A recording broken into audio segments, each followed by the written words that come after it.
Amém. Bom, primeiramente, obrigado pelo convite, né? Uma honra poder estar falando da palavra de Deus com gente que quer ouvir a palavra de Deus, é uma alegria muito grande. E a gente sabe que em muitos lugares, em muitos países, não se tem tanta gente querendo ouvir a palavra assim, dessa maneira. Então, me sinto muito honrado de poder estar aqui com vocês essa manhã. Também muito honrado porque vocês escolheram estar aqui essa manhã, né? Tanta coisa para se fazer, tantas opções hoje em dia, tantas coisas para arrumar, mas vocês dedicaram esse tempo para poder estar aqui integralmente, de corpo, alma, espírito, presentes, né, para poder receber de Deus um algo aqui, uma ministração, uma informação. Então, eu sou grato a isso também, a Deus por isso também.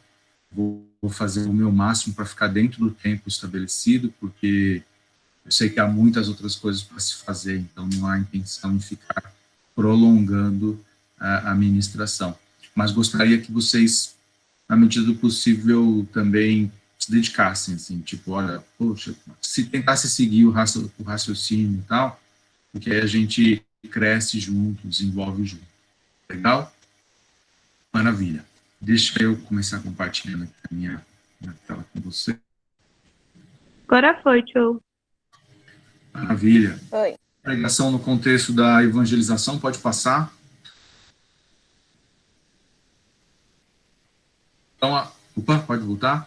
Quais aspectos da pregação e evangelização mais tocaram nesse vídeo? Então, tenta lembrar aí do vídeo e tenta dizer para mim alguns aspectos aí que apareceram ali, na sua visão.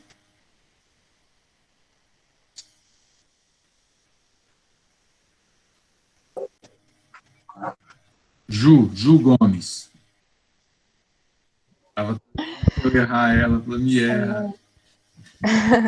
Eu acho que o que mais falou comigo foi a parte que falou que ela traduzia o Novo Testamento para a tribo. Então, mais do que nós irmos, né, e pregar a palavra que está dentro de nós, a gente deixar a palavra de Deus.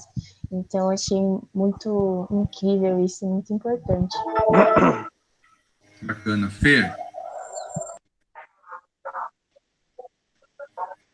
Eu acredito que o que mais falou comigo foi que, no final, né, ele fala que ela jamais recebeu um chamado, ela só leu e recebeu uma ordem e ela atendeu a isso, né.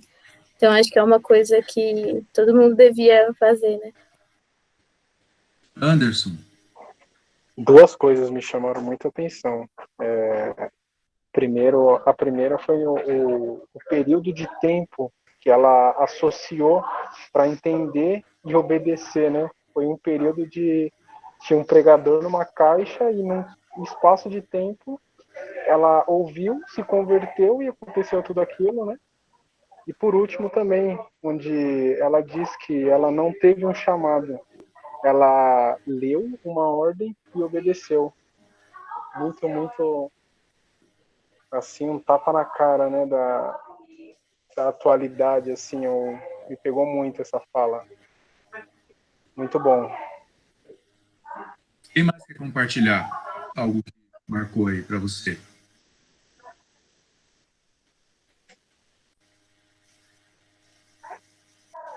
Os tímidos não herdaram. Começa as ameaças, né? Os tímidos não... Oi, vocês estão me ouvindo?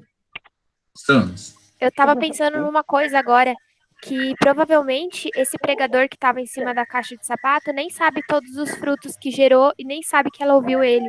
Tipo, ele só entregou aquilo que ele tinha e ele não...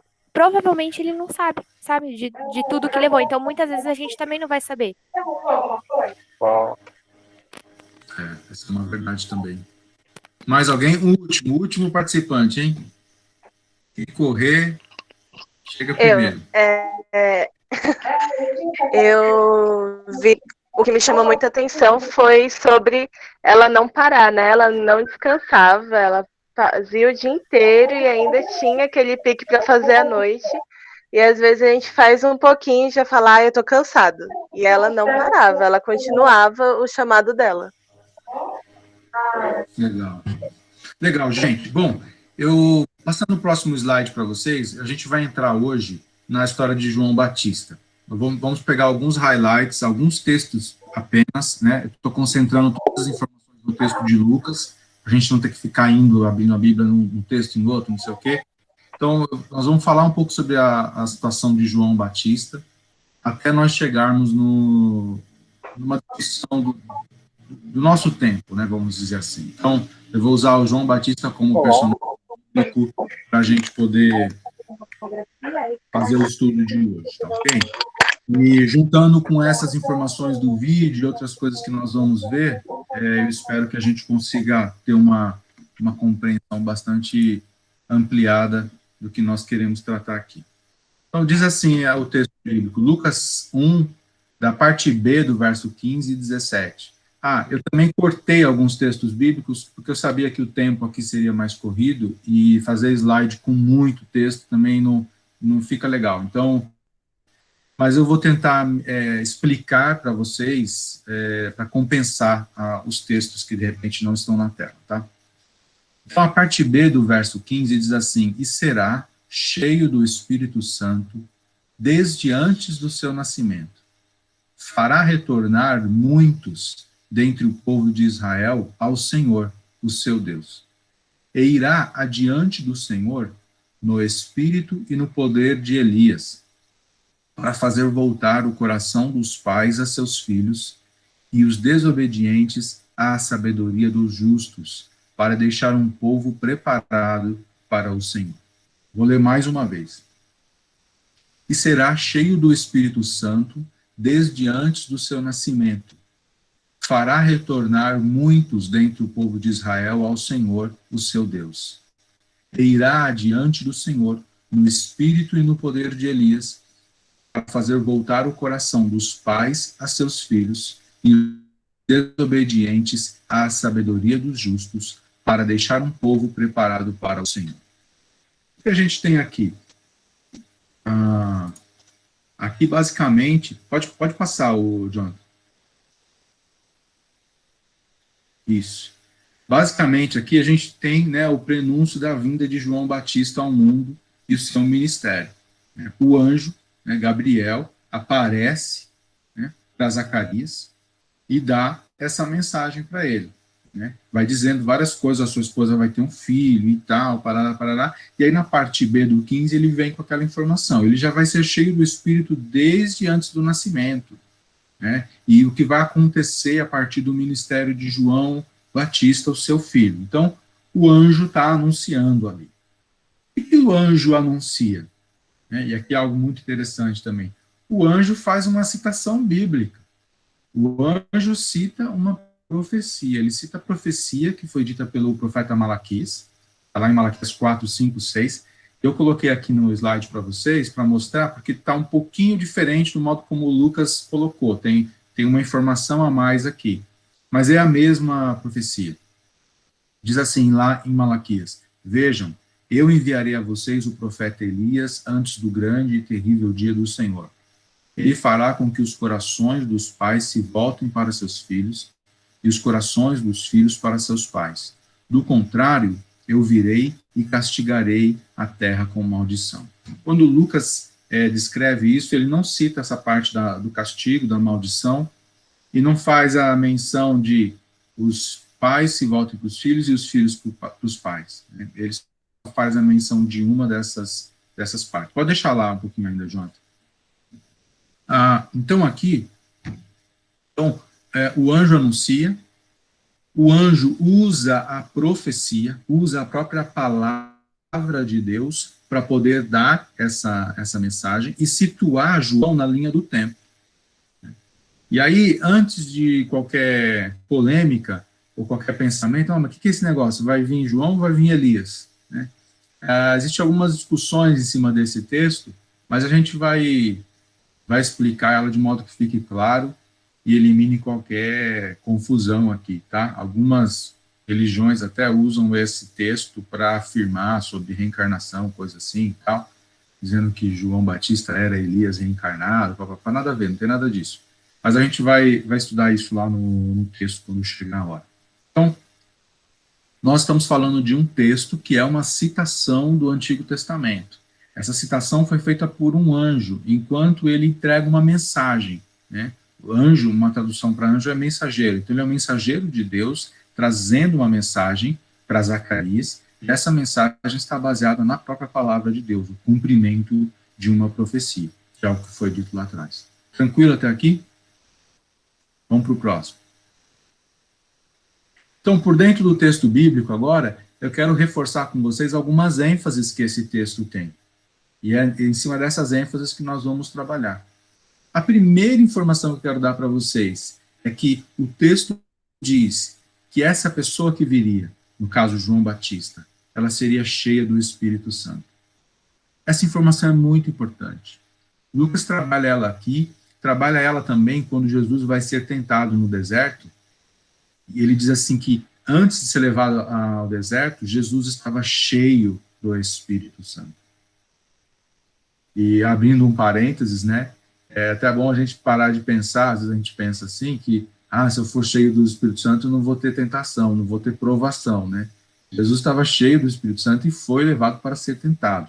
Uma coisa não tem a ver com a outra. O enchimento do Espírito Santo é uma capacitação na nossa vida, sem a qual nós não podemos ou não conseguiremos fazer aquilo que Deus designou para fazermos. E aqui o anjo, Lucas, né, descreve essa informação com detalhe do modo como o anjo entregou, né? Essa informação, ele vai ser cheio do Espírito Santo. Então, se nós amamos, achamos interessante a história de João Batista, o ministério de João Batista, os resultados que ele produziu, a função que ele cumpriu na profecia como um todo, essa informação aqui, ela é preliminar, né? O enchimento do Espírito Santo, ele é indispensável. Só alguém cheio do Espírito Santo é quem pode, é quem consegue cumprir essa obra do jeito que tem que ser. E aí um outro parênteses, quer dizer que uma pessoa que não é cheia do Espírito Santo não pode pregar, não pode anunciar? Pode, qualquer um pode pegar, abrir um canal hoje e falar, contar o texto da Bíblia, contar a história, a geografia, ou subir, isso aí, não estou falando disso. Estamos falando que a obra que Deus define que cada um de nós vamos fazer requer, demanda que nós sejamos cheios do Espírito Santo. E antes de entrarmos numa discussão sobre o enchimento do Espírito Santo, é importante ver que nos textos bíblicos que falam sobre o enchimento do Espírito Santo, existe uma situação aí que é o agir do Espírito, né? O que é que eu faço para ser cheio? Não tem o que eu faça para ser cheio do Espírito Santo, é o Espírito que me enche. Então, enchei-vos do Espírito, como é uma tradução lá de Efésios, ela seria melhor traduzida como sendo cheios pelo Espírito. Então, há um agir de Deus, há um operar de Deus. Alessandro, você está dizendo então que eu não tenho que fazer nada, não tenho que me santificar, a Bíblia não tem que orar? Sim, você tem que fazer essas coisas. Quem tem o Espírito faz essas coisas, e isso vai fazer com que você continue cheio do Espírito. Mas a ação de Deus, o agir de Deus através do Espírito Santo nas nossas vidas, né, é uma ação de Deus, é algo que Deus faz, e que tem tudo a ver com a nossa conversão, com o nosso crer, com o nosso entendimento. Isso aconteceu na vida de João Batista, isso aconteceu na vida de Jesus. Jesus deu instruções para os discípulos, fiquem além do alto, vocês sejam revestidos de poder, ou seja, viria sobre eles o Espírito Santo para capacitá-los a uma obra que de outra forma eles não conseguiriam fazer. E esse é um grande divisor de águas para nós aqui, né? Nós não queremos ser papagaios gospel, né? Pessoas que falam um monte de versículo da Bíblia, que falam de um monte de coisa, que dá sermão para todo mundo, ou lição de moral, ou pregar para todo mundo, às vezes até por boa vontade, por boa disposição. Né? Aí os extrovertidos sairiam na frente, né, e ganhariam o galardão primeiro, né, porque não tem vergonha, é desinibido. Então, os extrovertidos, não é uma questão de ser extrovertido, de fazer, de ser ativista. É uma questão de que sem o Espírito Santo de Deus, nós não somos capazes de cumprir o ministério da pregação. Ok? Não estou falando de intelecção, de conhecimento, né? Todo ser humano que saiba ler é capaz de entender um texto e reproduzi-lo, né? E alguns até muito melhores do que nós, pelo simples fato de entender o português, de entender as palavras, a ordem, o senso de direção, o contexto, né? Já visto que há tantos bons palestrantes e tudo mais. Não estou falando disso, dessa capacidade natural de ensinar. Estamos falando da capacidade de pregar como ministério e isso produzir resultado para a salvação de pessoas. Ok? Então, essa é uma informação que está no texto, cheio do Espírito. Uma outra informação importante de se destacar: fará retornar ao Senhor. Essa palavrinha, fará retornar, é a palavra que define uma conversão, um retorno, né? uma volta. E é interessante esse contexto, porque essa palavra, porque ela indica assim, que é uma conversão por mudança. Então, o que é conversão? Né? A pessoa está indo numa direção, converte, vai para outra. Então, muda de direção. Mas por que mudou de direção? Ah, porque eu achei mais legal? Não, porque houve uma mudança. As coisas estavam indo de uma maneira e houve uma mudança. E a gente ouviu isso no testemunho da Sophia Miller, né? Ela queria estar longe de qualquer coisa que se associasse ao evangelho. E ela estava andando a passos rápidos na praça, de repente ela ouve o pregador, aquilo entra na vida dela e ela fala: eu tenho que mudar. Eu não posso mais ser como sou, não é essa vida que eu devo seguir. Então há ali uma conversão. Então, o ministério de João Batista, né, ele faria retornar ao Senhor. Então, há duas ideias aqui. Uma ideia de que se estava indo numa direção e houve uma mudança e vai retornar. E outra coisa é que esse retorno já indica o seguinte: estava indo numa direção contrária a Deus, ao Senhor, e se volta para o Senhor. Então, a vida apresenta um curso, uma direção, está indo numa direção, e essa direção é uma distância, um distanciamento de Deus. Mas quando alguém cheio do Espírito Santo começa a exercer o ministério, é para que as pessoas que estão em direção oposta a Deus possam retornar ao Senhor. Essa informação é preciosa e ela vai se repetir. A outra informação preciosa que o texto diz é: eles vão, né, os israelitas, o povo de Israel e tal, parará. Veja que era uma cultura altamente religiosa, uma cultura em que a lei religiosa era também a lei de Estado, né, dos costumes. Então, a religião ali era a base daquela sociedade, não era o que tenta-se, né, dizer no nosso país um Estado laico, era um Estado mesmo teocrático. Todos criam ali, né, na divindade, na sua grande maioria. Então, fará retornar ao Senhor quem? Quem é esse Senhor? O seu Deus. Então, ele cita uma informação aqui, né, uma relação de propriedade, né? Olha, eles pertencem a Deus, né? Então, estamos falando de um ministério de pessoas que pertencem a Deus, Deus é o seu dono, mas elas estavam caminhando numa direção oposta e precisam retornar ao Senhor, o seu Deus. Por que precisam retornar? Porque é uma moda? Porque é legal? Porque é a religião maior? Não, porque ele é o seu Deus. Então, existe uma relação do soberano com a criatura, com o seu filho, vamos dizer assim, que é muito mais do que simplesmente, mudei, agora eu troquei para isso. Não, porque já existia uma relação. Já existia uma relação dessas pessoas que estão andando em direção oposta, né? Elas eram servas de um Deus. Elas estão retornando, ou seja, elas romperam em algum momento, alguma coisa aconteceu que fez com que elas tomassem a decisão de se afastar. E agora elas estão sendo chamadas a voltar. A gente sabe o que foi que aconteceu lá atrás, né? E isso está expresso aqui no ministério que João Batista ia realizar. O que mais? Ele irá adiante do Senhor. Então ele vai preceder o Senhor.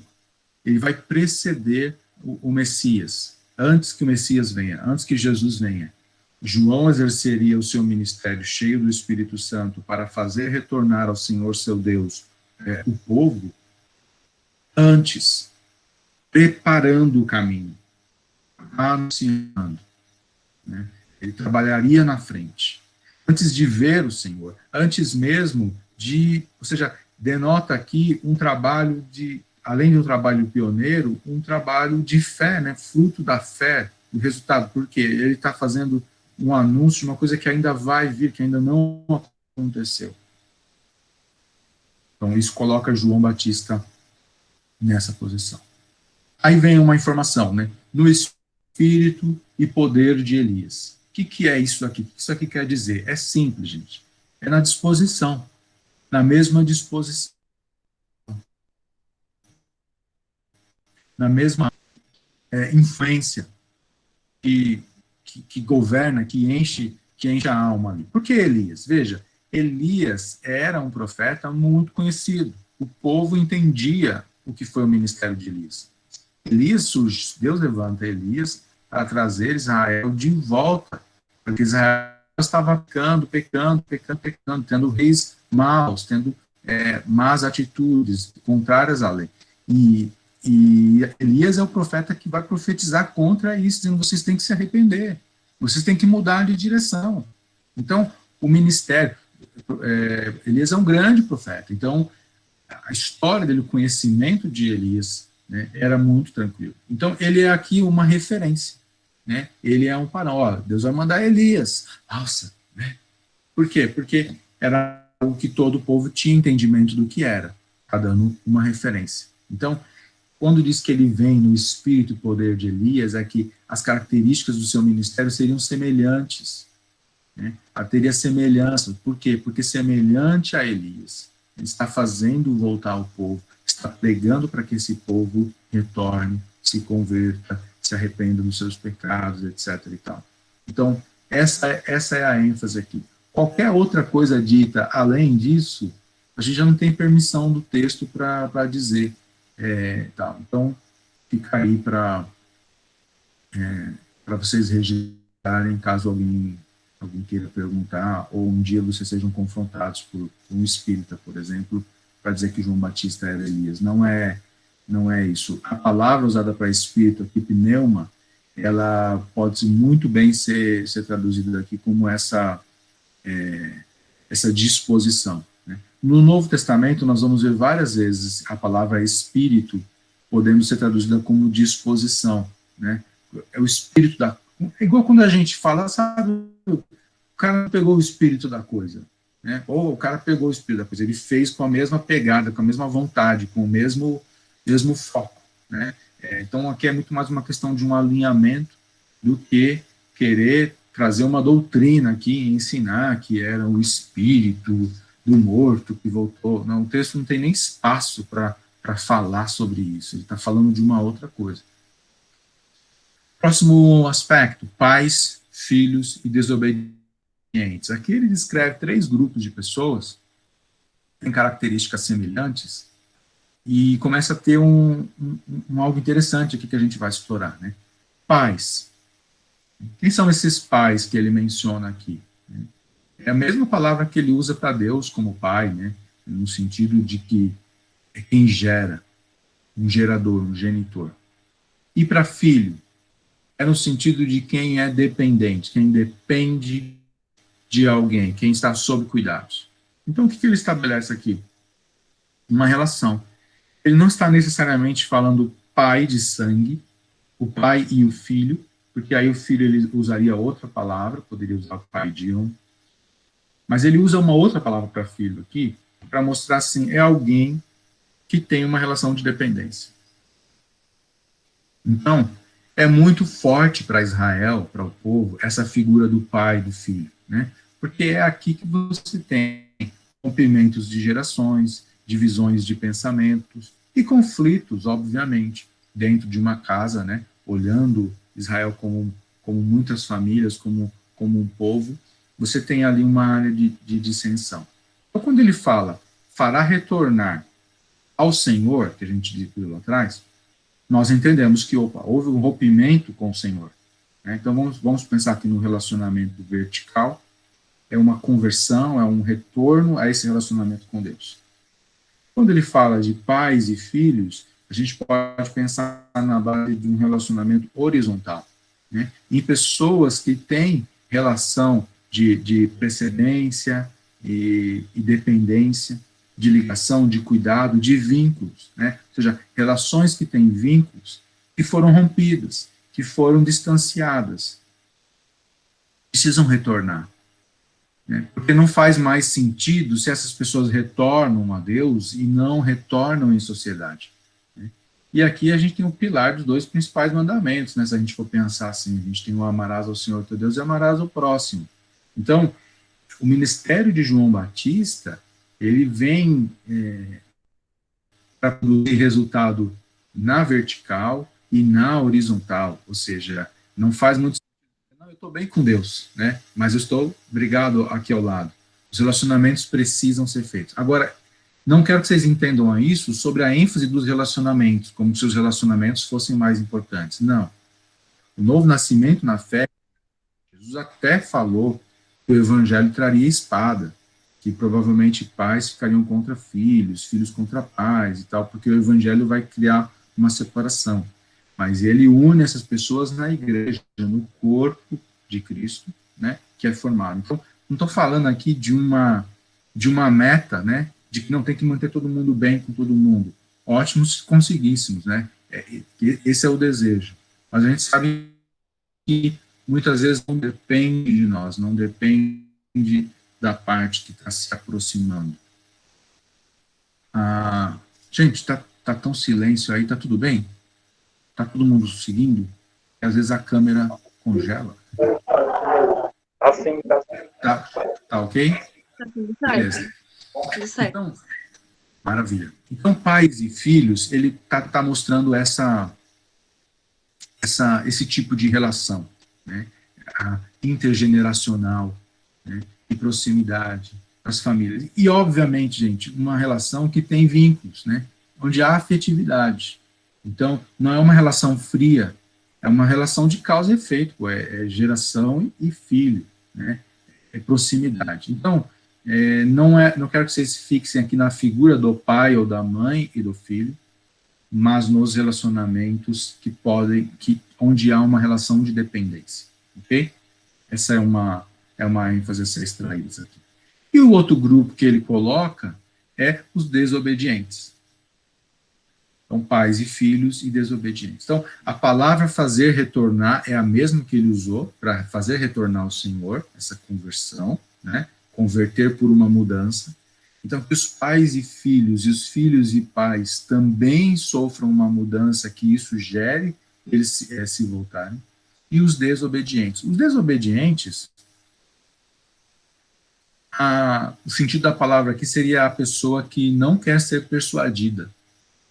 A pessoa que não se deixa persuadir, que não se deixa convencer. Né? E desobedientes, espiritualmente falando, é que não se deixa convencer por Deus.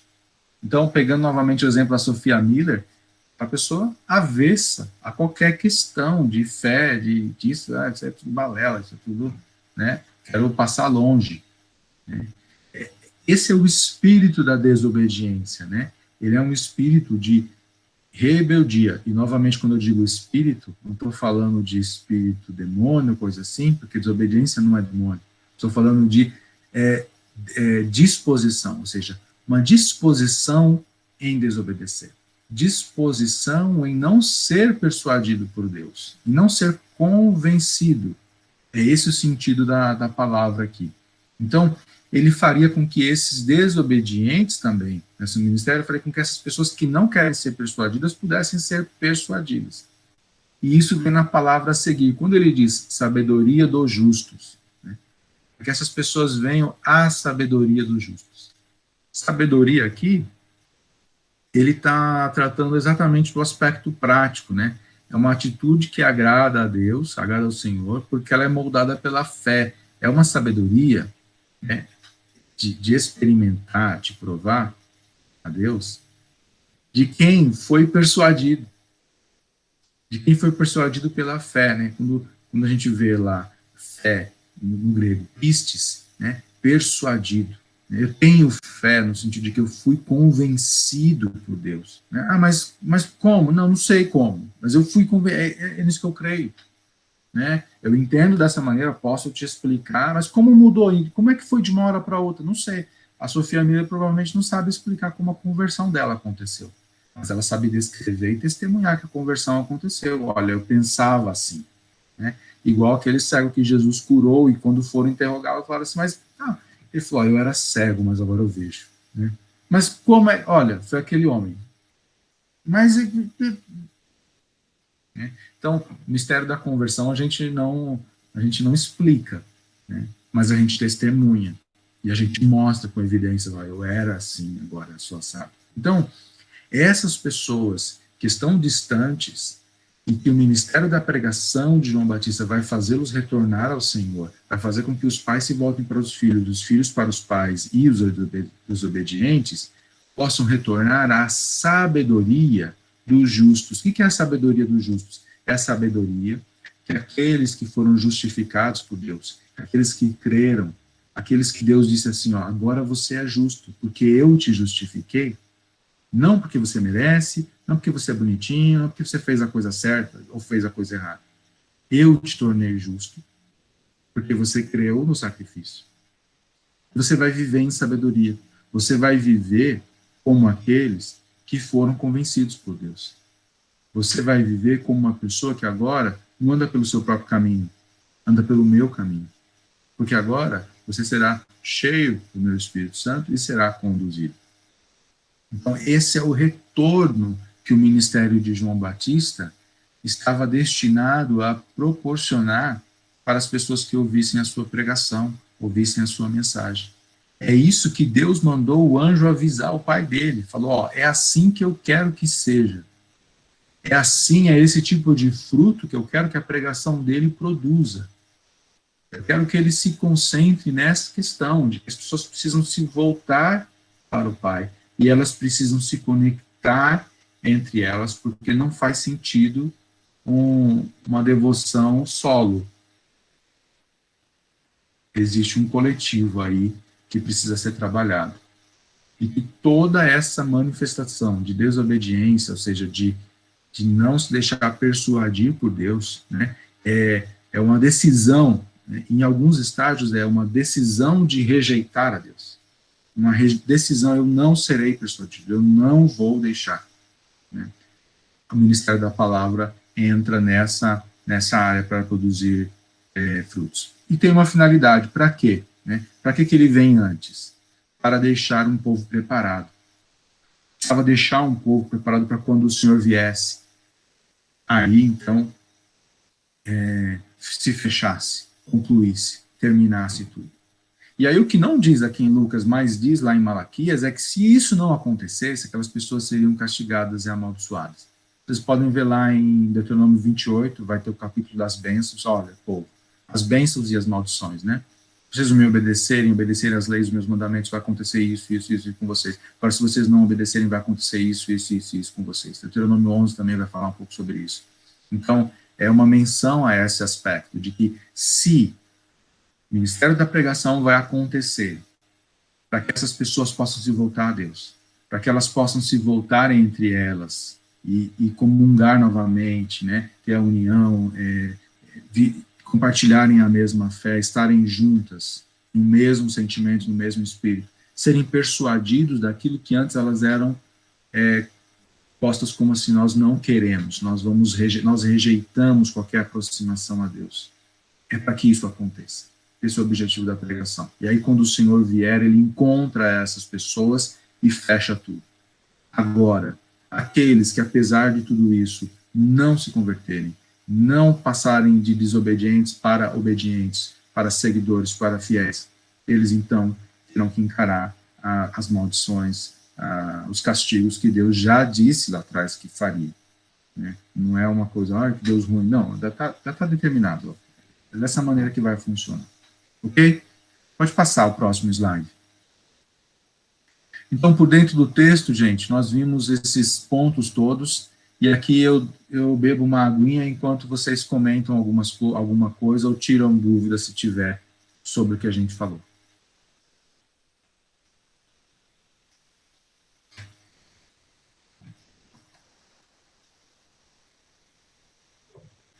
Eu queria perguntar uma coisa. Quando você falou, né, de ser cheio do Espírito Santo, Em Atos 2 fala, né? Jesus fala para que eles fiquem em Jerusalém até que do alto eles sejam revestidos de poder.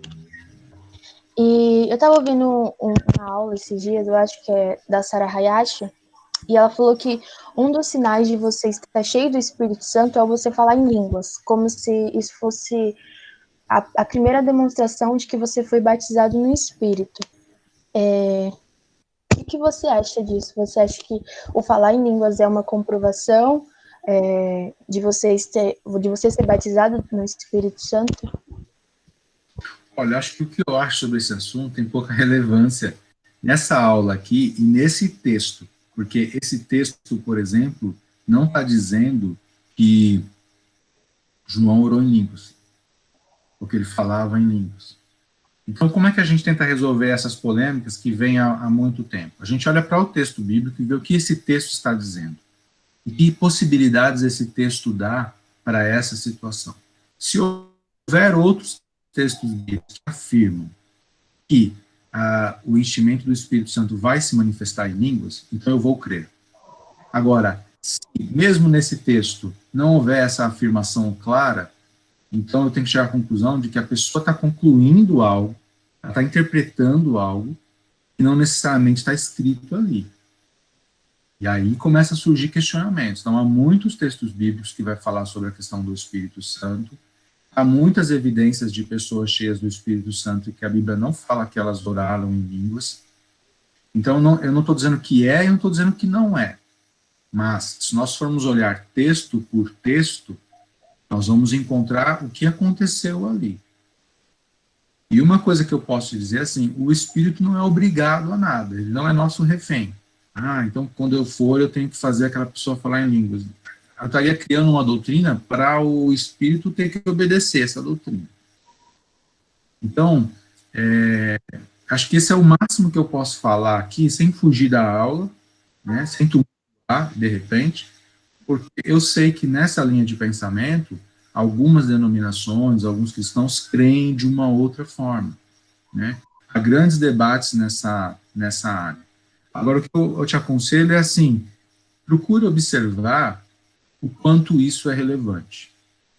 E a relevância, eu quero que você veja a partir do seguinte, como eu disse lá no início, nós não conseguimos convencer o Espírito a nos encher. É obra dele. Vocês são tão bonzinhos. Olha, eu nem fiquei muito na rede social essa semana, eu ajudei minha mãe a lavar a louça, me enche. Eu estou merecendo. Olha, eu estou facinho, me enche. Me convém. Quer dizer, aí a nossa obra em cima do Espírito Santo. Espírito Santo, me dá o dom de línguas, me faz falar e tal.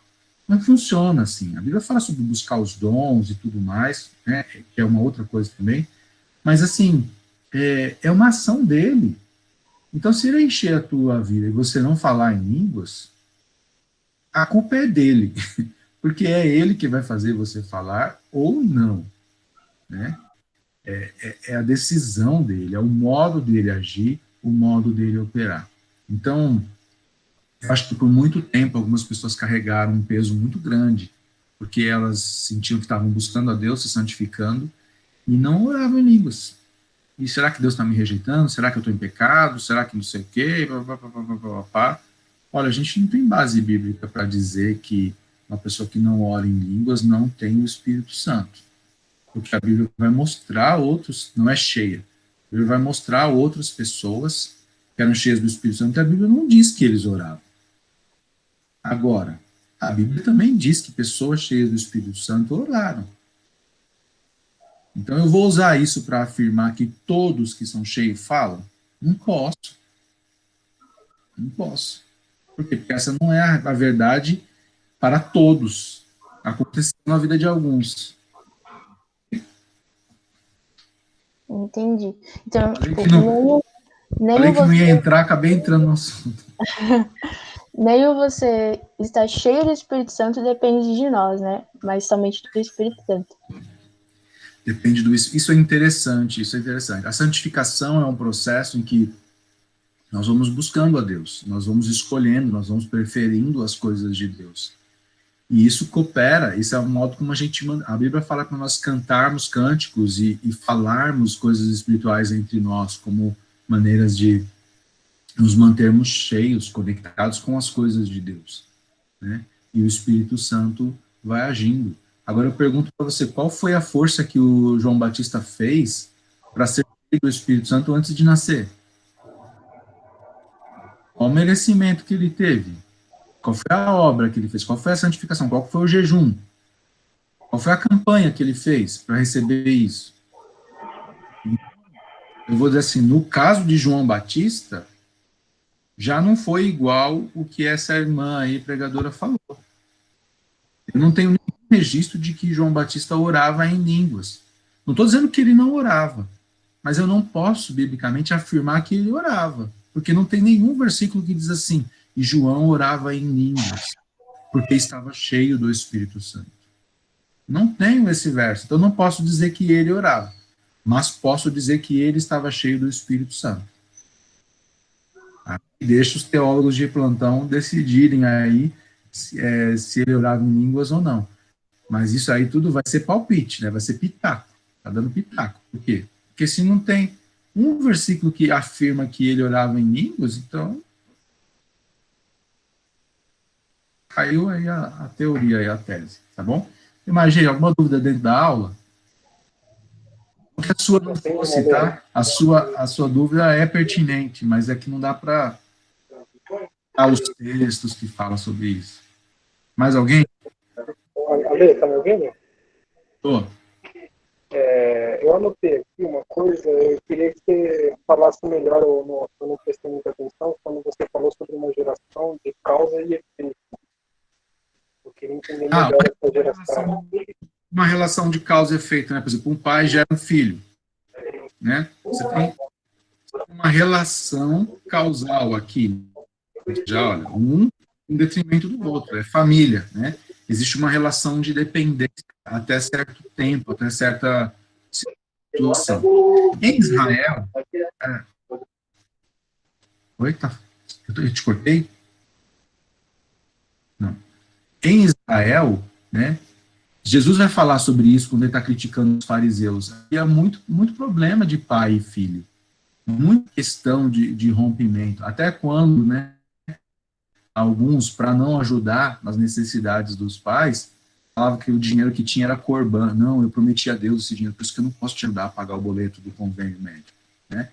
Havia muitas picuinhas, né? Quando o Tiago fala também sobre a religião verdadeira, cuidar dos órfãos e das viúvas, o que ele está falando ali? Ele está falando que, para esse pessoal, porque Tiago era contemporâneo dessa época aqui, né?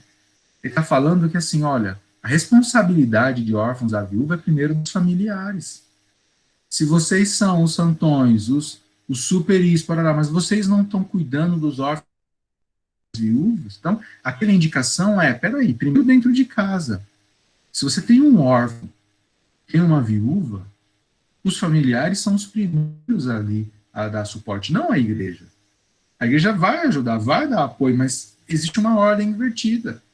E está criticando eles ali. Então, havia muitos problemas em torno da própria religião e dos jeitinhos de se livrar de responsabilidades, e fazia com que você tinha rachas, brigas, dissensões, e aí você tem lá um indo no templo, adorando, louvando a Deus, e tá com a casa destruída. Por quê? Porque ele às vezes é porque é mesquinho, é porque é apegado ao dinheiro, ou porque isso, ou porque aquilo, ou porque é desobediente a pai e tal.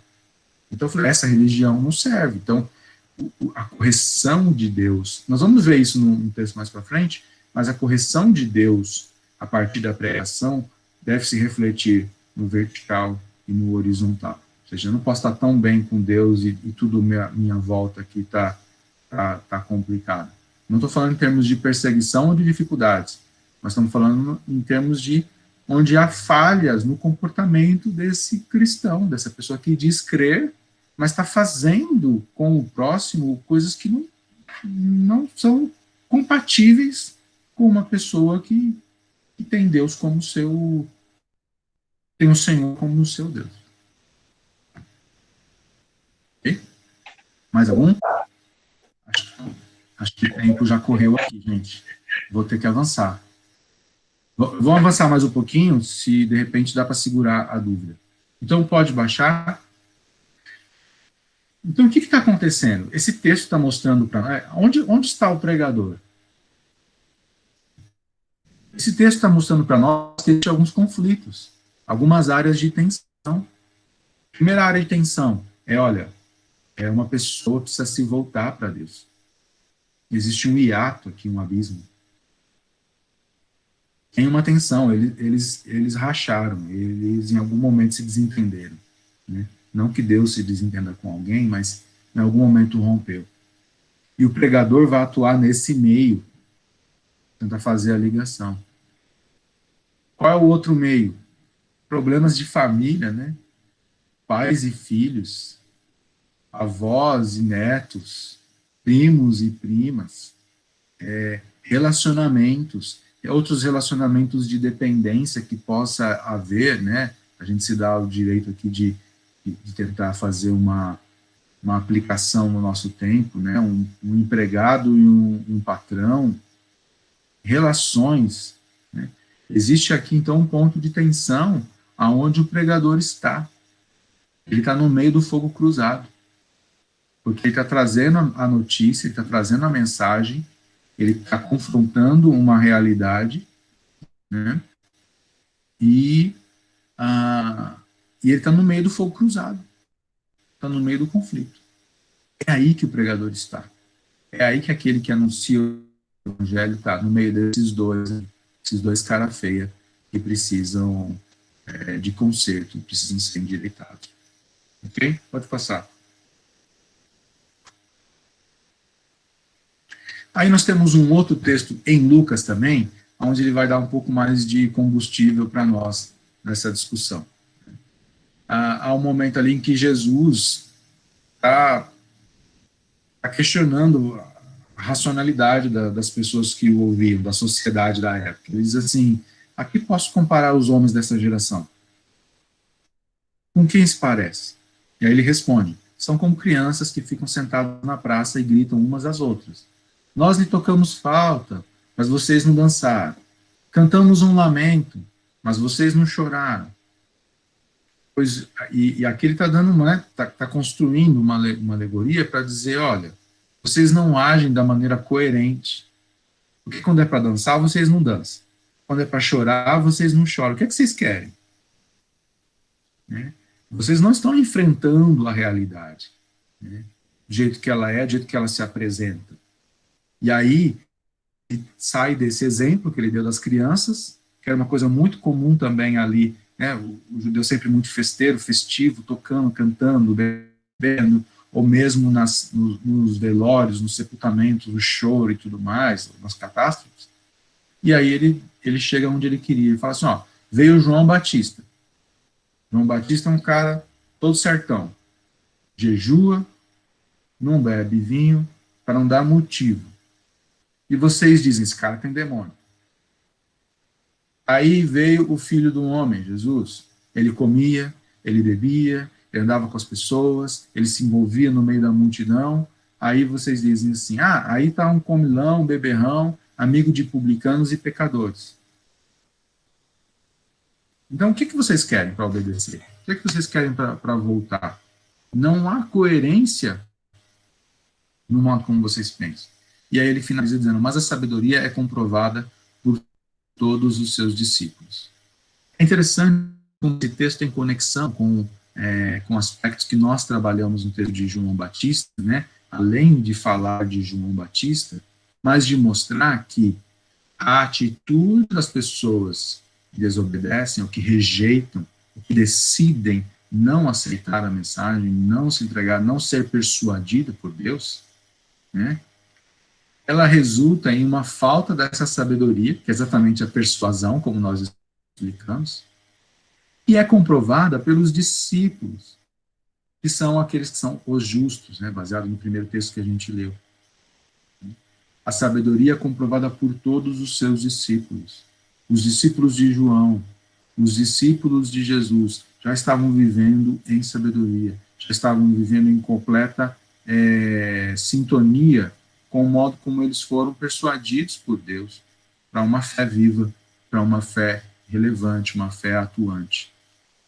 Então Jesus Lucas pontua aqui problemas que havia, Jesus enfrentava na geração que ele vivia, né? As pessoas também não aceitaram, as pessoas também não queriam, né? E eu estou usando esse texto para mostrar para vocês que a pregação, né, ela tem uma tarefa dificílima, é a tarefa da persuasão. Ah, Alessandro, mas eu sou um cara persuasivo, eu consigo convencer as pessoas, eu sou um bom vendedor, eu sou bom de lábia, eu sou extrovertido. Não estou falando dessa persuasão.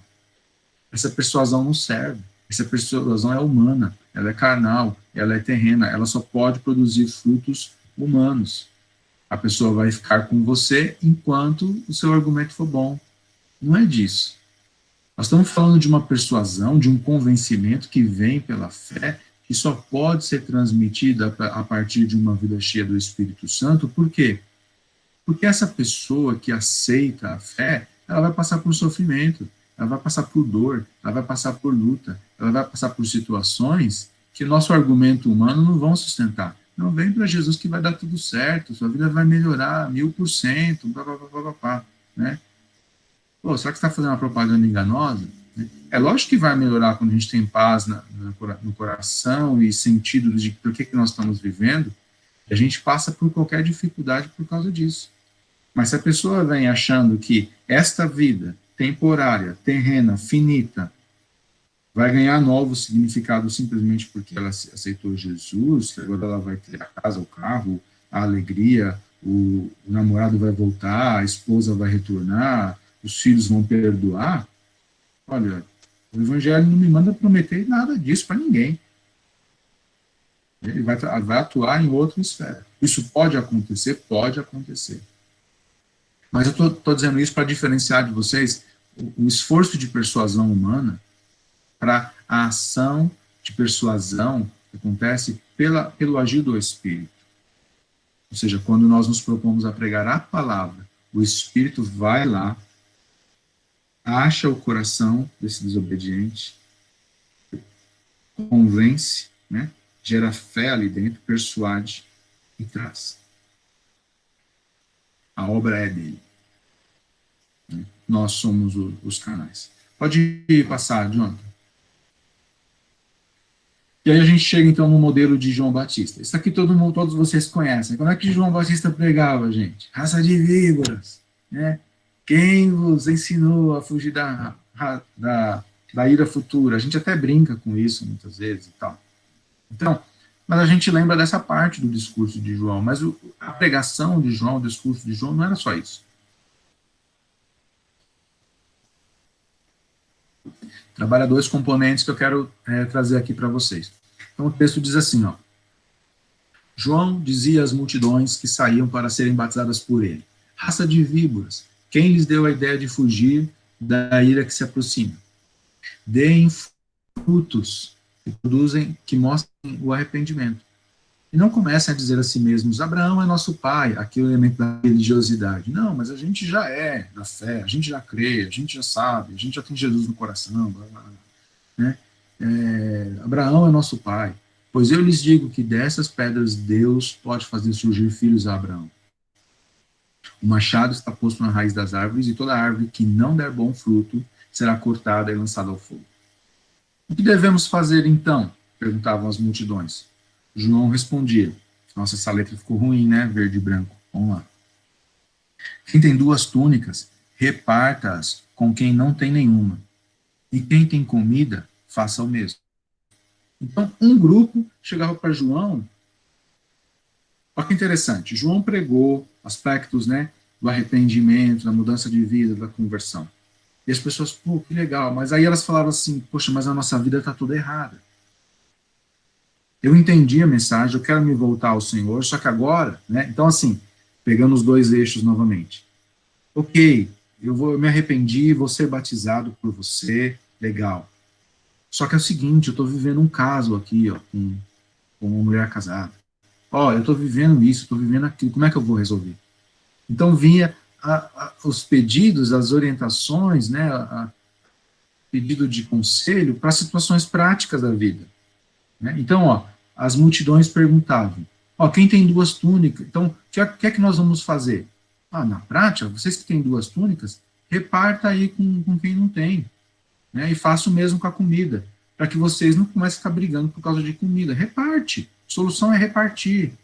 Oh, legal, João, vamos fazer isso, porque isso é mais dentro dessa nova vida. Isso reflete mais a nova vida. Tá certo. Depois, alguns publicanos, que eram aqueles caras que cobravam imposto para o governo romano. Então, eles cobravam o imposto dos judeus e entregavam para os romanos. E eles eram odiados, porque muitas vezes a dívida do imposto era 10, eles cobravam 20, colocava 10 no bolso e dava os outros 10 lá para o imperador. Então, os publicanos também vieram para ser batizados. E eles perguntaram, mestre, o que devemos fazer? Né? E ele respondeu, né, não cobre nada além do que lhes foi estipulado. Se você tem que dar 10 para o império, cobra 10 e dá 10. Para de querer ficar enriquecendo. Tá, pode virar, Jonathan. Então, aí, outro grupo da sociedade. Eu peguei esse texto para mostrar para vocês problemas, situações diversas de várias áreas da sociedade. Na hora em que eles vão pensar assim, tá, eu criei, e agora? Como é que eu vivo? Como é que é a minha vida? Como é que o evangelho vai transformar a minha vida? Como é que eu vou agir? Né? Então, alguns soldados lhe perguntaram, e nós? O que devemos fazer? Ele respondeu, não pratiquem instrução, não acusem ninguém falsamente, contentem-se com o seu salário. Algumas traduções vão dizer contentado com o vosso soldo. Ou seja, o povo estava em grande expectativa, questionando em seus corações se acaso João seria o Cristo. Começaram a ver semelhança aí de João e o Cristo. É óbvio, porque ele está obedecendo a palavra, ele está anunciando de uma maneira, né, correta, pelo Espírito. João respondeu a todos, eu os batizo com água, mas virá alguém mais poderoso do que eu, tanto que não sou digno nem de curvar-me e desamarrar as correias das suas sandálias. Ele os batizará com o Espírito Santo e com fogo, ele traz a pá em sua mão, a fim de limpar sua eira e juntar o trigo em seu celeiro. Mas queimará a palha com fogo, que nunca se apaga. Novamente, aqui faz um contraponto entre quem obedece e quem não obedece. E aí, a última frase é o que eu quero destacar com vocês. E muitas outras palavras. João exortava o povo e lhe pregava as boas novas. Esse texto, desde o original, ele trabalha 2 aspectos, que é o que eu quero trazer aqui. João exortava as pessoas. E esses conselhos que ele deu agora, essas orientações, fazem parte do conjunto de exortação. Essa era a pregação de João? Não. Ele também pregava as boas novas. Então, há 2 coisas aqui que estão juntas, e a gente tem vivido um momento em que a igreja, com certeza a igreja brasileira, mas outras também, às vezes confundem, né, essas 2 coisas e trocam uma pela outra, né, principalmente trocam a exortação pela pregação. Trocam a pregação pela exortação. Passa o próximo slide, por favor. Então, aqui a gente tem, né, no modelo de João, esse verso 18 que diz assim, e muitas outras palavras, João paracaléu, e o povo lhe reliço, devo estar pronunciando errado provavelmente, isso aqui é grego. Mas vamos lá, o que isso significa? A primeira palavra, paracaléu, né, é a junção de 2 palavras ali, para e caléu. Caléu é a mesma palavra para chamado, tá? Chamamento, quando chama alguém, né? E também em alguns momentos quando é falado sobre o chamado nas cartas de Paulo. Ela significa exortação. Então, com muitas palavras, João exortava as pessoas, dava orientações, né? A ideia do paracaléu, né, fazia uma ligação pessoal. O que é isso, essa ligação pessoal? É que o para dá a ideia de que você chegou perto para dizer. Vocês já devem ter ouvido falar que a palavra para o Espírito Santo é paracletos, ou paraclitos, né? É que ele está junto, ele está perto. Né? Então, uma coisa é eu exortar vocês à distância e dizer assim, Fernanda, arruma o cabelo aí que está tudo bagunçado. Né? pô, eu não tive jeito para falar daquilo, eu não cheguei tão perto, eu não, né? Ou, no caso de a exortação séria, é uma forma mais pessoal de chegar, como quem chega ao pé do ouvido, como quem chega do lado e fala assim, ó, sei lá, seu, sua boca tá suja, seu dente tá com alface. A pessoa chega junto, né? Cria uma ligação pessoal ali, ou seja, você fala o que tem que ser falado, não omite, né? Se precisar ser duro na palavra, você é duro na palavra, mas você fala como quem está, não como quem está apontando. Então, João usava muitas palavras para aconselhar, para dizer, ó, então sim, ó, se contenta com o seu salário, para de pegar dinheiro, para de extorquir, para de dar testemunho falso, dizer que uma pessoa fez e não fez, só para que outro se beneficie. Essa é a parte da exortação. Isso vinha junto da pregação de João. Mas ela não substituía a pregação, a proclamação das boas novas, que era a mensagem do arrependimento, que apontava para elementos que aquelas pessoas precisavam ter atenção. A questão do pecado tinha que ser muito clara. Então, é como se nós tivéssemos a junção de duas coisas aqui acontecendo no modelo do sermão de João Batista, né? Você tem aspectos morais, né? Informações, aconselhamento, diga, não faça isso, faça dessa maneira, é melhor ser honesto, é melhor dizer a verdade, é melhor você pagar o preço, é melhor você isso, enfim. Isso são coisas que até uma pessoa bem educada é capaz de fazer. Né? Só que João, ele faz isso melhor do que uma pessoa que não tem o Espírito. Ele faz isso com vistas de como as coisas vão funcionar no reino dos céus. Para Deus isso é mais importante. E ele também pregava as boas novas. Então não há uma substituição aqui de ações, de atitudes, de ações sociais, de projetos beneficentes. Vamos fazer isso para ajudar as pessoas, porque isso também é pregar o evangelho. Não, são coisas diferentes. Você pode pregar o evangelho enquanto faz isso. Mas você substituir a pregação, e a palavra que é pregação é anunciar, é proclamar, é verbalizar. Não é uma coisa assim do tipo, vamos saber que eu sou crente e está tudo certo. Não. A proclamação ela é um ato ativo, né? É o que a pessoa vai fazer, e ela é verbalizar. Tá? Encontrar meios de colocar isso em palavras. Pode passar. Eu estou finalizando, tá, gente? E aqui a gente tem a questão do pecado. Então, o que a gente vê na sociedade hoje? Quando eu tentei mostrar ali para vocês que o pregador está atuando no meio de um fogo cruzado, é porque existe o pecado. E, gente, o que vocês mais vão ver nas correntes filosóficas, nas outras religiões, no ceticismo, né, que é o modo como os ateus vão se portar, na psicologia, porque a ausência de pecado, não, pecado não existe. Você é livre, cada um faz o que quer, né? Cada um. Esse tipo de conceito, o que ele tenta fazer? Ele tenta destruir uma coisa que existe, que é real e que é o grande causador de tudo, o pecado. João Batista endereçava, a mensagem de João Batista incomodava, e de Jesus também incomodava, e dos discípulos também incomodava. Por quê? Porque ela confrontava o pecado. E para você confrontar o pecado, não como quem aponta o dedo, mas como quem está tentando oferecer remédio, você precisa, no mínimo, estar convencido de que ele existe, de que ele é real, de que ele está atuando. Então, há um forte movimento no mundo hoje, nas diversas linhas filosóficas, de mostrar que o pecado não existe.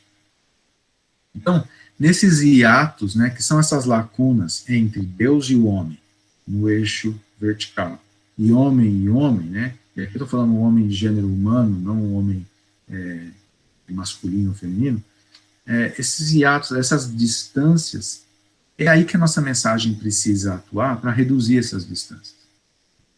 Qual é um grande problema que se encontra hoje também na pregação do Evangelho?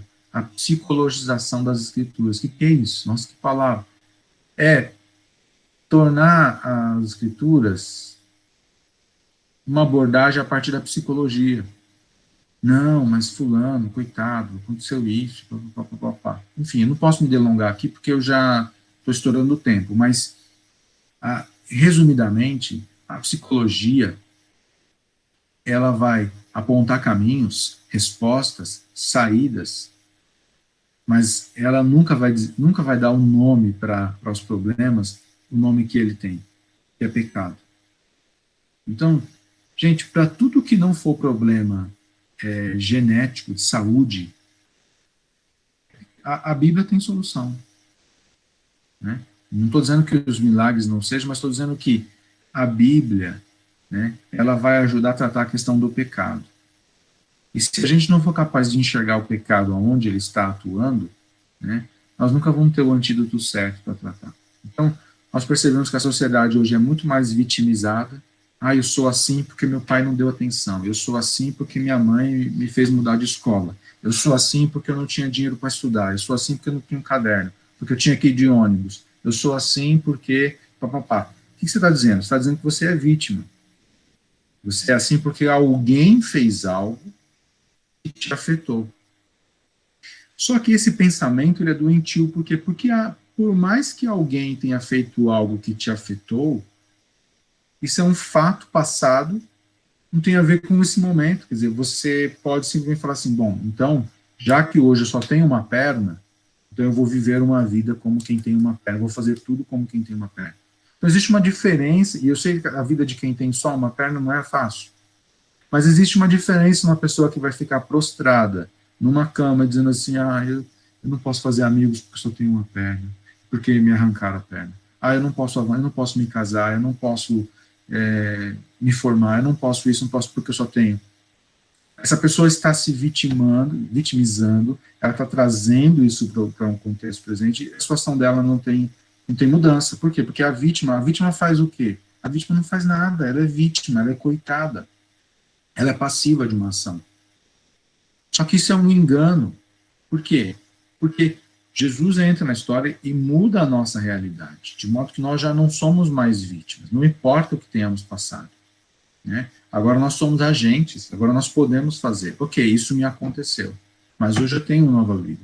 E isso é que é esperado que eu faça. Então, eu estou dando isso para vocês como conceito, porque esse conceito vocês vão conseguir utilizar em qualquer tipo de abordagem evangelística que vocês precisem ou queiram fazer. Porque esse é um pilar que precisa ser atacado. Quando uma pessoa não entende que uma coisa acontece, ela não tem condições de se levantar daquilo. Por quê? Porque ela é vítima. E a vítima só pode chorar. Já foi. Já aconteceu. E isso não é coerente com o texto bíblico. Eu tenho que entender que alguma atitude que eu tomei, alguma decisão que eu tomei, produziu um resultado. Essa decisão, por motivos do pecado, por motivos das intenções do meu coração, por motivo da minha cobiça, do meu egoísmo, do meu etc e tal, o conceito é assim, uma decisão só pode ser desfeita, algo só pode ser desfeito se ele for uma decisão. Então, vamos supor, uma pessoa foi vítima. Ela tem como desfazer? Não. Por quê? Porque a decisão não foi dela. Mas quando ela começa a perceber que existem coisas que tudo pode mudar a partir da minha decisão, então ela está pronta para começar a lidar com a questão do pecado, enfrentar o pecado. É o mesmo conceito, por exemplo, que se trabalha com pessoas em caso de recuperação. O cara vai dar 1000 histórias porque ele começou a usar droga. Se ele não entender que ele começou a usar droga em algum momento, porque ele fechou seus ouvidos para toda a instrução, orientação que os pais tinham dado, que alguém tinha dado, que a Bíblia tinha dado, orientação, ele em algum momento cedeu para os desejos, os impulsos carnais dele, que em algum momento ele se achou forte o suficiente para dizer só vou experimentar e tal, se ele não perceber que ele cometeu uma atitude, tomou uma decisão e isso desencadeou um processo, ele nunca vai se convencer de que dá para desfazer. Eu sou uma vítima da sociedade. Alguém apresentou a droga para mim numa festa, eu estava lá tão ingênuo, puro, santo, nem saí de casa para consumir droga, e aquele amigo me envenenou, me jogou a droga, e eu sou um viciado por causa do meu amigo. Você é um viciado por causa do seu amigo, por causa de você nada, né? Porque você continua usando, comprando, alimentando o seu vício, frequentando os mesmos lugares, as mesmas amizades, as mesmas situações. Então, você é vítima só. Então, a pregação do evangelho em uma sociedade que se vitimiza precisa ajudar essa pessoa a enxergar o momento da decisão que ela tomou e que trouxe o pecado para o cenário. Pode passar, Jonathan. Redenção é o outro ponto. Isso aparece também na mensagem de João. Quer dizer, então, você saber como lidar com a questão do pecado e ajudar a pessoa que te ouve, que te recebe, a enxergar a presença, a existência do pecado na vida dela. Isso é importante. Né? Na psicologia não tem pecado. Tem outras causas, outros motivos, por exemplo. E a sociedade está comprando isso. Você tem que ajudar a enxergar o pecado e apontar para a redenção.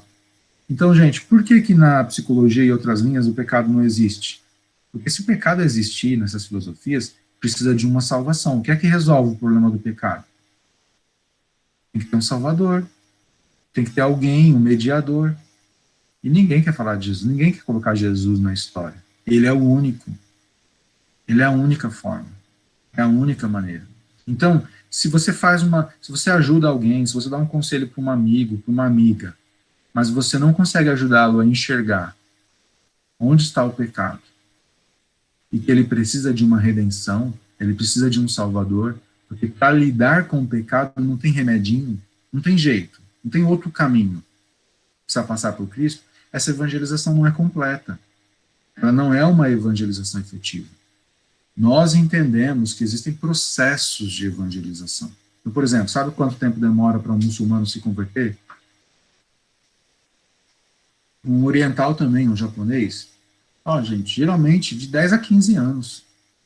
Porque o processo é até ganhar confiança, entender. Quer dizer que então, Alessandro, quer dizer que se eu não falei para ele que ele é pecador tal no primeiro dia e não morri, eu não evangelizei? Eu entendo que há processos, né? A pessoa vai te conhecer, você vai conhecer a pessoa, vocês conversam. Um dia ele fala, meu carro quebrou, você sabe consertar? Você vai, conserta, e você dá um bom testemunho, você ajuda, você isso, aquilo outro. Só que você tem que ter o foco em aonde você quer chegar. Senão você vai passar a vida toda consertando o carro de alguém e isso não significa que você pregou o evangelho. Você pode pacientemente estar ao lado de alguém, dar conselhos, dar toques, mas isso não necessariamente significa a pregação do evangelho. A pregação do evangelho precisa ter esses dois elementos, esses dois focos, né? Ele precisa ser capaz de mostrar onde está o pecado e precisa mostrar o caminho da redenção, de como é que vai ser redimido, de como é que vai haver redenção, como é que pode se resolver o problema do pecado. Pode ser que isso leve muito tempo? Pode. O Alessandro falou que eu já tenho que chegar nas pessoas e falar, você é pecador, maldito, se morrer assim, vai para o inferno e tal. Pronto, preguei, evangelizei. Olha, talvez você também não tenha evangelizado, você vomitou informação em cima da pessoa, né? Mas você não evangelizou. Eu estou dizendo que a evangelização precisa conter esses elementos, porque se a pessoa não souber, se você falou, alisou, pegou leve ali e tal, mas a pessoa não saiu do relacionamento, da amizade ou da conversa, sabendo que ela é pecadora, que ela comete pecado, e que ela precisa de um salvador, então, vamos dizer assim, a sua evangelização pode ter até começado, mas ela não terminou. Você pode até ter dado bons conselhos, que dentro do reino de Deus, de uma visão cristã, são boas práticas. Ok, mas a sua evangelização não chegou ao fim. Pode passar. E aqui, gente, eu me despeço de vocês. Vou passar um videozinho, tá? 5 minutos também, 4 minutos e meio. Me desculpa aí ter estourado o tempo de vocês, mas eu acho que ele é muito importante. Ele vai complementar, né? Ele vai reforçar aí algumas coisas que a gente falou. Eu quero que vocês saiam dessa palavra com um gostinho do que vai ser falado aí, para poder gerar mais reflexões. E no último slide vai ter o meu contato, se alguém quiser um contato pessoal. O Jonathan tem um slide aí também, pode mandar para o pessoal que participou da call aí, da conferência, para vocês usem aí, tá certo? E aí as dúvidas a gente tira em um momento separado, ok? Pode pôr, Jonathan. Eu gostaria de encerrar partilhando com vocês um pedacinho da história de uma mulher de Deus que faleceu em dezembro deste ano passado, aos 91 anos de idade, uma missionária chamada Helen Roseveare. E a Helen Roseveare foi uma missionária da missão WEC International. Ela trabalhou no Congo na década de 60 e para lá ela foi trabalhar como missionária altamente capacitada. Ela chegou no Congo quando tinha 28 anos de idade. A doutora Helen era médica com doutorado em medicina na Universidade de Cambridge, extremamente bem preparada, com formação também em enfermagem, solteira, sozinha, chegou no Congo, foi para o interior do Congo, numa época em que o país passava por uma guerra civil. Ali ela começou a trabalhar, pregar a palavra de Deus, incansável. Ela fundou uma escola de enfermeiras e ela treinou em poucos anos 100 enfermeiras missionárias africanas, espalhou por todo o país. Não havendo hospitais naquela região em que ela trabalhava como médica, ela escreveu para a sua igreja na Inglaterra, que enviou uma boa oferta, e ela construiu um hospital inteiro naquela região, com 100 leitos, e ali começou a treinar paramédicos e enfermeiras, organizou o hospital. Mas o Congo era um país muito perigoso naquela época, pessoas eram mortas, sequestradas, desapareciam, e certa feita a doutora Helen também foi sequestrada por um grupo de rebeldes, de guerrilheiros, e eles a levaram e a mantiveram em cativeiro durante um longo período, e ela escreveu em seu diário algumas coisas que eu gostaria de ler, poucos parágrafos para vocês nessa noite. Ela escreveu: quando presa em cativeiro, ela disse: eles me puxavam pelos pés, batiam em minha cabeça, chutavam-me na boca, quebraram os meus dentes, me humilharam, insultaram, agrediram dia a dia. Dias ou semanas depois, ela escreveu: em uma das noites, o horror ultrapassou todos os limites e fui violentamente abusada sexualmente. Eu senti que Deus havia me abandonado. Dias depois, ela escreveu: logo depois, senti uma impressionante presença de Deus que me dizia: Helen, estes não são os seus sofrimentos, são os meus. E o Senhor me encontrou com braços abertos e indizível amor. Seu conforto foi total e eu entendi que seu amor me era suficiente. Ela foi liberta do cativeiro, voltou para a Inglaterra, ficou praticamente um ano internada para se recuperar dos dentes quebrados, ossos quebrados, do trauma psicológico, emocional. Durante um ano, foi depois ali, recebeu alta dos médicos, aquele hospital inglês, voltou para a sede da missão da WEC, dizendo: eu quero voltar para o Congo. E a diretoria disse: nós não vamos enviá-la, a situação no Congo está agora mais difícil do que antes. Ela disse: se vocês não me enviarem, eu saio da missão para voltar para o Congo, porque Deus me quer naquele lugar. Eu ainda não preguei a palavra a todos que Deus colocou em meu coração. E a missão a enviou novamente para o Congo. Ela voltou para o mesmo lugar, percebeu que os guerrilheiros haviam destruído aquele hospital, único hospital da região, com 100 leitos. Ela escreveu para a sua igreja, o pastor visionário, missionário, levantou mais uma oferta na igreja, enviou para a Helen no Congo, e ela construiu um novo hospital, dessa vez com 250 leitos, e ainda uma escola de enfermagem, e uma escola de paramédicos, e ao fim da sua vida, quase ao fim, antes de sair do Congo, ainda um leprosário.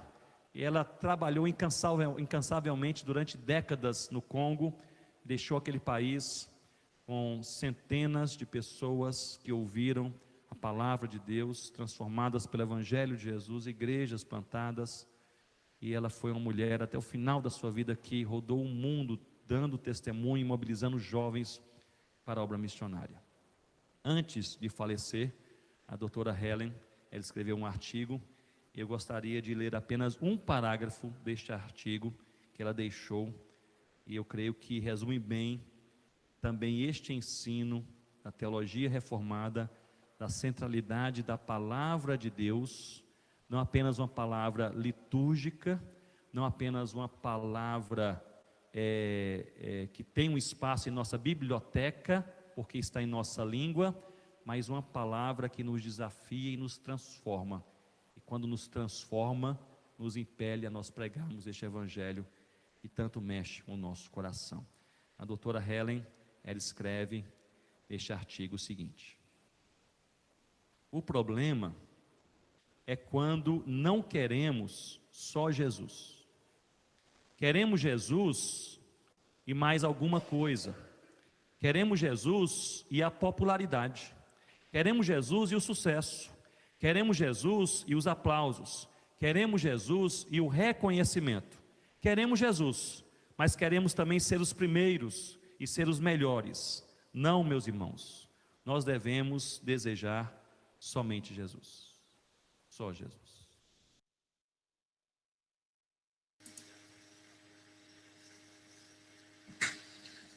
Bom, meus queridos, Jesus e mais o quê, né? É um ensino aí para nós todos, nosso foco em fazer as coisas para Deus, do jeito de Deus.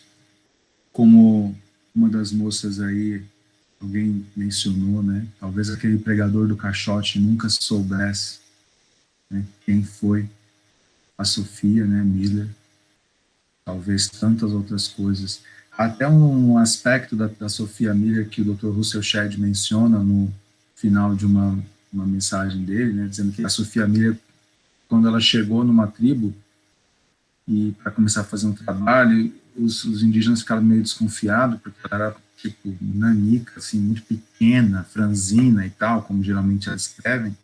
Assim, essa mulher não deve ser enviada de Deus mesmo. Não. Vamos fazer um prato bem envenenado para ela, colocar um veneno suficiente para matar 8 pessoas, 8 homens. E se ela não morrer, ela é de Deus mesmo. E ela não morreu. Então, assim, precisa haver a disposição em obedecer a palavra. Talvez não precise de muita coisa para começar, né?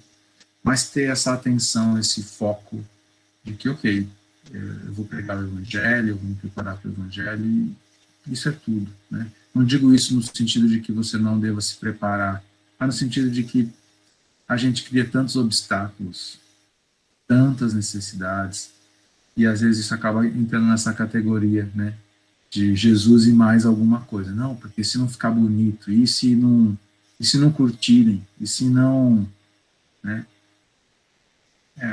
Se a gente for tentar lidar com essa divisão de pensamento, com essa coisa, eu acho que não tem muito tempo para a gente, não tem muito espaço para nós atuarmos. Não. Ok? Bom, eu acho que é isso, gente. Tá dado